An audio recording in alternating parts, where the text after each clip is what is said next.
muchos lo conocen, estudió Física y Economía en la UNAM, obtuvo la maestría en Economía en el CIDE, posteriormente fue investigador visitante en la Universidad de Princeton y realizó estudios de doctorado en la UAM. Fue director de Política Monetaria y Crediticia y director de Financiamiento Externo en la Secretaría de Hacienda y Crédito Público. Después de 10 años de trabajo en la SHCP, trabajó en la reestructura de la deuda externa de Petróleos Mexicanos y en la alianza estratégica con Shell en Deer Park. En el inicio de la década de los años 90, participó en la conformación del Banco Alianza, del que fue director y socio hasta que este fue adquirido por GE Capital. En los primeros años de la década del 2000 dirigió y participó en proyectos conjuntos con Naciones Unidas y el Fondo Monetario para dar capacitación a oficiales de bancos centrales y secretarios de finanzas en países de Asia Central.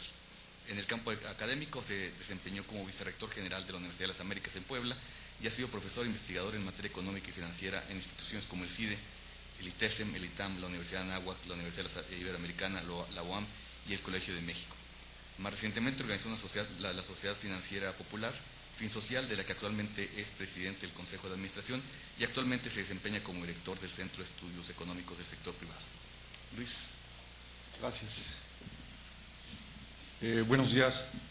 Antes de iniciar, quisiera felicitar Eduardo por esta iniciativa. Yo creo que es fundamental el poder escuchar comentarios y propuestas y sugerencias alrededor de la estadística de nuestro país. Creo que es uno de los pasos más importantes que se pueden dar. Así que felicidades, y felicidades por el Día de la Estadística también. Yo quisiera llevar a cabo mi intervención iniciando con una premisa general y luego voy a hacer 9 reflexiones. 6 de estas son aspectos generales que son fundamentales y 3 de ellas que yo llamaría críticas y urgentes por su importancia. Entonces, inicio con la premisa. Y la premisa tiene que ver con la razón de ser de la información. Partiría de que el mandato esencial del Estado es promover el bienestar de la población, sin más. Este también debería ser el principal objetivo del sector privado, pero teniendo como premisa y como línea de acción en general el promover el bienestar de la población, es que podemos derivar una serie de medidas y planteamientos y no perder la brújula ni en la estadística y con esperanza ni en las políticas públicas. Y de ahí a la información. Sin información, que sea confiable, oportuna, sin duda, y transparente, no se puede cumplir el mandato de ver y promover el bienestar de la población.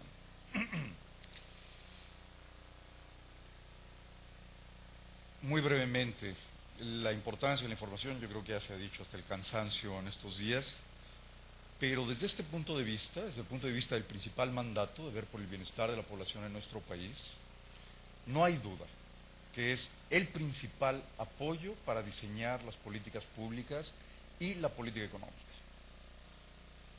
No hay otro más importante.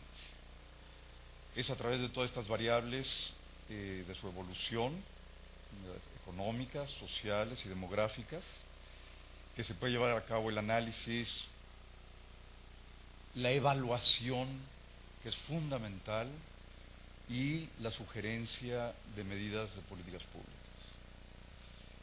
De ahí que es la información la principal fuente para la toma de decisiones. Así que, sin duda, la información es más importante que las discusiones que se puedan dar en el Congreso, en las distintas esferas del Ejecutivo y lo que pueda decir el sector privado y los medios. O sea, es crítica, es la fuente principal. Con ella, desde el punto de vista del sector público, de los servicios públicos, de los bienes públicos, se puede evaluar, rediseñar, cancelar o empujar programas sobre salud, educación, seguridad, etcétera, transporte, electricidad, agua, drenaje, en fin, alcantarillado. Y desde el punto de vista del sector privado, inversión en distintos sectores, inversión en distintas regiones, conocer tendencias y posibilidades de consumo, por supuesto precios, que ahora se convierte en una responsabilidad de INEGI, y junto a esto todas las variables financieras, ¿no? Ahorro, uso de los recursos financieros, etcétera. Entonces, para poder lograr este bienestar, para poder maximizar este bienestar, se requiere información de alta calidad.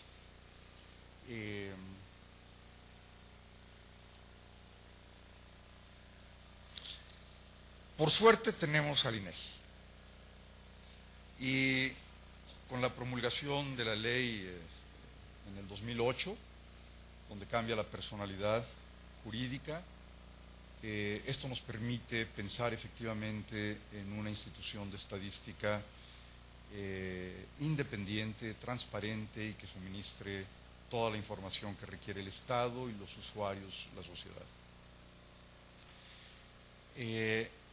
Y yo creo que las atribuciones que están ahí expuestas son fundamentales, ¿no?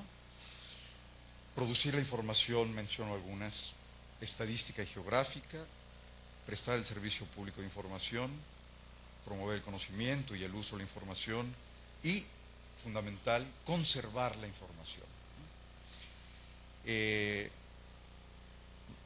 Yo he estado tan vinculado a la vida financiera del país. Este es uno de los grandes. Parece que en México no existe antes del 1992, ¿no? Y esto es gravísimo para un país que es el 14º en el mundo por tamaño de su economía, y simplemente no existe. Y en otros casos desde el 2003. Pero esto es algo que hay que resolver. En ese sentido, los requisitos de la información, yo diría, y entro entonces a estas 6 reflexiones, debieran ser las siguientes. Y estos son 6 aspectos generales fundamentales que nos deben permitir estudiar, conocer, evaluar, seguir la vida del país. La primera sería que la información a través de la página del INEGI puede hacerse aún más amigable. Ha habido avances que son importantes, pero hay datos que no son fáciles de encontrar si no se es un usuario frecuente. Nosotros en el centro somos muy frecuentes usuarios, ¿no? Así que creo que podemos llegar a muchos de los vericuetos. Pero el otro día, platicando, por ejemplo, con el subsecretario, con Dionisio en Hacienda, yo le decía, es que si no se publican las cifras en Excel, por ejemplo, la oficina del Budget Office en Estados Unidos, uno puede ver, creo que desde 1880, año con año, en Excel, las cifras, ¿no? Acá con trabajos encontramos en PDF. Entonces alguien que estaba ahí de Transparencia Mexicana decía, ay, bueno, pero hay un programa que metes el PDF, le das vueltas y te sale en algo en Office, ¿no?